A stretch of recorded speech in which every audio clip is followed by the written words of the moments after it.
My name is Esther Buerki, book writing expert and writer. I help you overcome your fears in life and writing your book. I offer an online course called Believe You Can Write, and I support you with one-on-one coaching. Get in touch with me if you need help. And please share this podcast with a friend who you know needs to hear this episode. And I'd be so grateful if you give this podcast a 5-star review so that many more people will find this episode on hope. So my book called Living Without Fear is soon ready to be published, and I cannot wait until you get the chance to read it. As I was revising the content in the layout, I realized once more how my past life has been determined by hopelessness. Maybe you know these feelings as well. There are always ups and downs. There are phases when everything seems to fly and flow. Every challenge gets solved in the twinkling of an eye. You don't need to work hard. And then suddenly there starts a phase where everything seems to be hard. Impossible things happen. You put all your energy into it to solve the challenges and nothing moves. You feel stuck, and the feelings of hopelessness start spreading more and more. Every day, you cannot find a solution for your challenges. The feelings of hopelessness get stronger.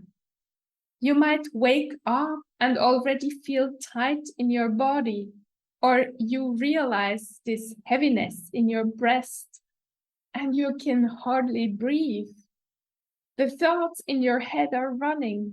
You recognize the thoughts from other challenging times, and you tell yourself, yes, I remember exactly how it was 5 months ago or 2 years ago.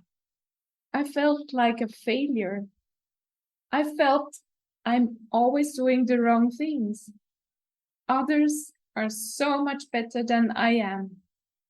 Others don't suffer from that much. They are so much more successful than I am. It's hopeless to try anything. I will always fail. Those days, you'd like to stay in bed under your cover and feel miserable and do nothing. I know these days so well. I had them in the past so many times. And so many times I got into this negative spiral with my thoughts. And it lasted days and weeks until I saw again light at the end of the tunnel. I know it's not only my own feeling, but I inherited this feeling from my mother. She grew up during the Second World War, and she had nobody who took her feelings seriously. She never felt heard, seen, or understood. And she never got the chance or never saw the need to work on these traumas she experienced during childhood. She thought becoming a mother herself and take care of her children in a good way would be enough. She thought cooking, cleaning, and taking care of the clothes of her 2 children and her husband was sufficient. She never reflected on her emotions, on her behavior. She was convinced that life was all the time throwing things at her which were difficult to cope with, and life wasn't fair. She didn't learn that the way she looked at the world was her own decision, that she took everything personal and therefore suffered a lot.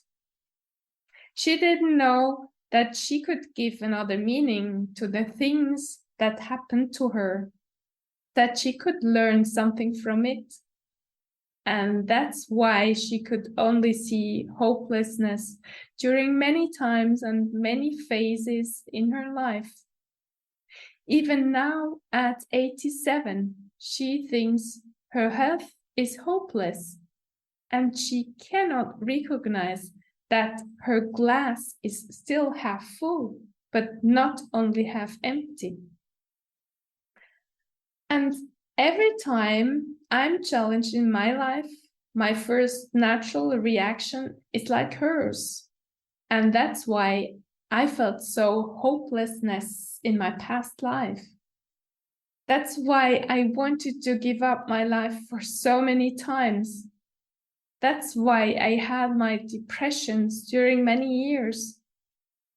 That's why I did so many therapy to get rid of feeling stuck. And it was hard work, and it is still hard work not to fall into the trap of the past and past feelings, but to remind myself of all the things and techniques during the years to pull myself out of my depressive state by changing my thoughts and my feelings and the meaning I give to the things that happen. One of my favorite podcasters said once, he learned to say when something terrible happens, "This is good. Let's see what we can do about it." I admire what he learned in his life. I'd love to be more like this, because we cannot change the things in life, but I can only change the meaning we give to them. Isn't this beautiful? It's not easy, I admit, but it's possible. And then hopelessness can be turned into hope or just into a positive mindset, which helps to overcome all the challenges we encounter. Don't you think so? Try it out. Thank you, dear listener, for still being here with me, and please acknowledge yourself for taking this time to learn how to live a life with fewer worries, fears, and hurt feelings. And thank you so much for sharing this podcast with someone who needs to hear this episode. Have an amazing day and talk to you next week.